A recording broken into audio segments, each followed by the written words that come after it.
जहाँ पर रहता था उस नगर का उनका जो घर था वो एकदम बड़ा घर था। मतलब एक बहुत ही बड़े परिवार से वो आता था और एकदम मतलब बहुत ही ज़्यादा अमीर ऐसा ख़ानदान था उसका। और उस मतलब शहर में उनका बहुत ज़्यादा रुतबा भी था।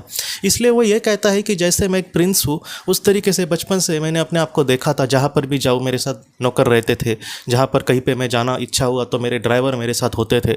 तो इस तरीके से वो हमेशा अपने आप को कुछ स्पेशल समझता था। और बाकी लोगों को जो आम लोग होते हैं उनको ये लगता था उसको कि मैं कुछ बड़ा हूँ और ये एक आम लोग है, मैं उस पर मतलब मैं बहुत ही बड़ा कोई इंसान हूँ। तो इस तरीके से लैरी अपने आप को हमेशा देखता था। वो ये कहता है कि 2008 को उसका एक ऑपरेशन होना था और उस ऑपरेशन में लैरी ये कहता है कि मैं बहुत ही ज़्यादा डर गया था उस ऑपरेशन से।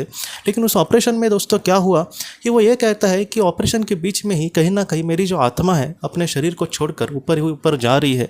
और लैरी ये कहता है कि मैं एक अलग ही दुनिया में पहुंच गया, वहाँ पर पूरी तरीके से प्रकाश था। लैरी ये कहता है कि अपने जीवन में मैंने बहुत सारे सुखों को भोगा था, लेकिन आज मुझे जो शांति और समाधान मिल रहा था मेरे मन को, उसको मैं आपको शब्दों में भी बयान नहीं कर सकता, इतना मुझे अच्छा लग रहा था। और बाद में लैरी हमसे ये कहता है कि मुझे बहुत ही ज़्यादा खुशी हुई, बहुत ही अच्छा मतलब महसूस हुआ वहाँ पर अनुभव। और वहाँ पर कहीं ना कहीं एक परम शक्ति थी, एक ऐसा प्रकाश था जो मतलब मुझसे बहुत ज़्यादा बड़ा था और उसको मेरे बारे में सब कुछ पता था। शायद उस प्रकाश ने ही मुझे निर्माण किया हो, इस तरीके से लैरी ने अपने अनुभव कहे हैं।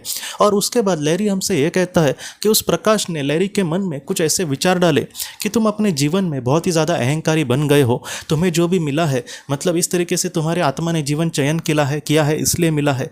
लेकिन हो सकता है कि आज जो तुम्हारी परिस्थिति है अगले जीवन में एक बहुत ही गरीब लड़का तुम पैदा हो और उसमें 2 वक्त के बस खाने के लिए भी तुम्हें बहुत ज़्यादा मशक्क़त करनी पड़े। इसलिए जो भी तुम्हारे पास अच्छा है उसलिए मतलब एक तो ईश्वर का शुक्रिया अदा करो और उसमें तुम कितना अच्छा इंसान बनने की कोशिश कर सकते हो उसको तुम देखने की कोशिश करो। लैरी ये कहता है कि इतने वो स्पष्टता से संदेश थे और मुझे इतने अच्छे से समझाया था कि मैं उसको कोई भी आर्गुमेंट नहीं कर सकता था।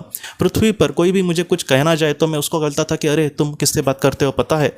इस तरीके से मेरे मन में अहंकार था, लेकिन उस परम शक्ति ने मुझे बहुत ही अच्छे से समझाया और उसमें एक समझाने में एक विश्वास था और एक प्यार भी था। बस उसने डांटा नहीं बल्कि उसमें एक विश्वास भी था कि लैरी सुधर जाएगा। और बाद में उस परम शक्ति ने लैरी के मन में ऐसे विचार डाले कि जो भी इंसान है वो एक ही परम शक्ति के मतलब संतान है, इसलिए कभी भी तुम एक दूसरे को कम नीचा मत समझना।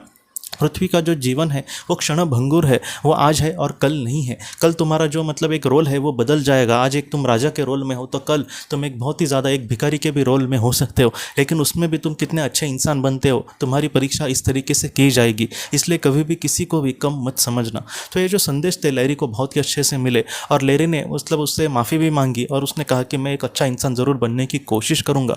और बाद में उस परम शक्ति ने यह कहा कि इतना ही समय तुम्हें यहाँ पर